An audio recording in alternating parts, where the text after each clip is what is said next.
నాతో పాటు పాడే వాళ్ళందరికీ గుడుల మీద మైకుల్లో మోగుతాయి, బాక్సుల్లో మోగుతాయి.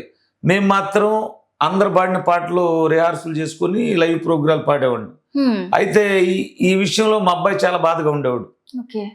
నాన్నగారు బాగా పాడతాడు, ఈయనకి MP3 సాంగ్స్ లేవు, ఎక్కడా మోగటం లేదు, గుర్తింపు రావట్లేదు, తగిన గుర్తింపు, ఎట్లన్నా గుర్తింపు తీసుకురావాలని చెప్పి ఆ ప్రయత్నంలోనే ఈ రఘుకుల తిలక అనేటువంటి పాట వచ్చింది. నేను మొదట పాడిన రికార్డింగ్ సాంగ్ రఘుకుల తిలక, ఫస్ట్ పాట.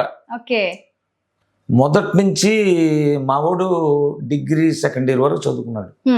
అయితే వాడికి అసలు ఎప్పుడు ఫ్రెండ్స్ లేరు, నేనే ఫ్రెండ్.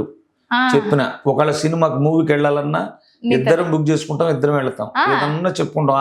ఆ రిలేషన్ మాత్రం ఉంది, మా ఇద్దరు స్నేహితులు అనుకున్నాను అనమాట. అయితే మావాడేంది ఆర్నిస్సులు, ఆడికి ఒకటే పట్టుదల, నాన్న బాగా పాడతాడు, గుర్తింపు రావాలి. అసలు ఈ రఘుకుల తిలక చేసిన అబ్బాయి తర్వాత మా కొన్నాళ్ళు అందుబాటులో లేడు. అతని కోసం మనం పాటలు ఆపుకొని ఎందుకు ఉండాలి, మనం సొంతంగా ఎందుకు చేయలేం అని చెప్పి అహర్నిస్సులు ఆ గూగుల్ ముందు కూర్చొని అసలు ఏకలవ్యుడిలాగా ఎప్పుడు నిద్ర కూడా పోయేవాడు కదనమాట.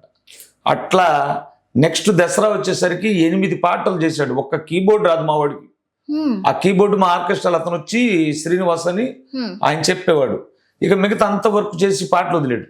8 పాటలు బాగున్నాయి, జనాదరణ బ్రహ్మాండం పొందింది దసరా నవరాత్రుల్లో. అట్లా పాటలు చేయటం మొదలేసాం. మావాడు కూడా పాడతాడు. ఆ ఛానల్లో, ఇప్పుడు మా ఛానల్లో 2 పాటలు పాడాడు. ఆయన ఎక్కువగా నా చేతే పాడిస్తుంటాడు. అంటే మొత్తం ఆ సాంగ్స్ రాయడం ఎవరు రాస్తాడు, ట్యూన్ చేస్తాడు, తర్వాత నాకు చెప్తాడు ఇట్లా పాడాలని కూడా చెప్తాడు. తర్వాత పాడి ఆ క్రెడిట్ నాకు వస్తుంది, వాడు వెనక రైటర్ గా ఉండిపోతున్నాడు.